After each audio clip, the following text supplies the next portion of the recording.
I am Ingeborg of Denmark, daughter of King Valdemar I of Denmark and Queen Sophia. My life began in the year 1175, in a land of fierce winters and unyielding seas. Born into the royal court of Denmark, I was raised with the expectation of marriage to cement alliances and secure peace. Little did I know that my life would become a tale of intrigue, betrayal, and resilience. In 1193, at the age of 18, I married King Philip II of France. It was a union arranged to solidify ties between our kingdoms, but I entered it with hope, for I had heard of Philip's wisdom and strength.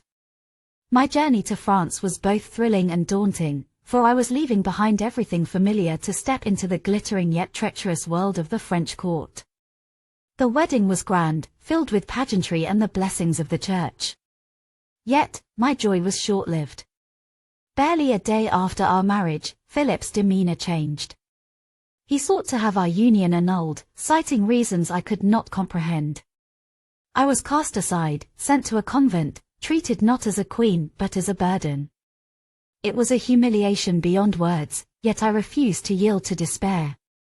I appealed to the Pope, for my marriage was sacred, blessed by God and the Church. Pope Celestine III sided with me, declaring our marriage valid and forbidding Philip from remarrying. Yet, Philip defied the Church, insisting on his separation from me. His persistence led to years of struggle, with the papacy excommunicating him and placing France under interdict, a punishment that forbade the sacraments and church services to the entire kingdom. The weight of this conflict hung over my heart, but it also steeled my resolve.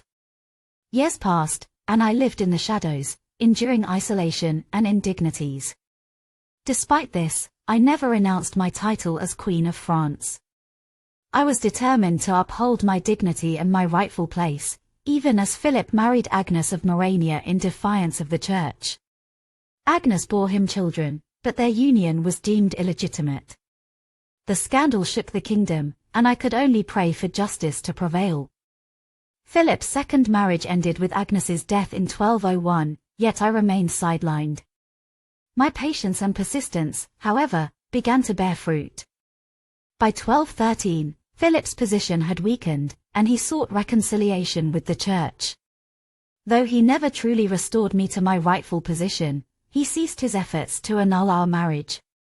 I spent my later years in quiet piety, residing in monasteries, where I found solace in prayer and reflection.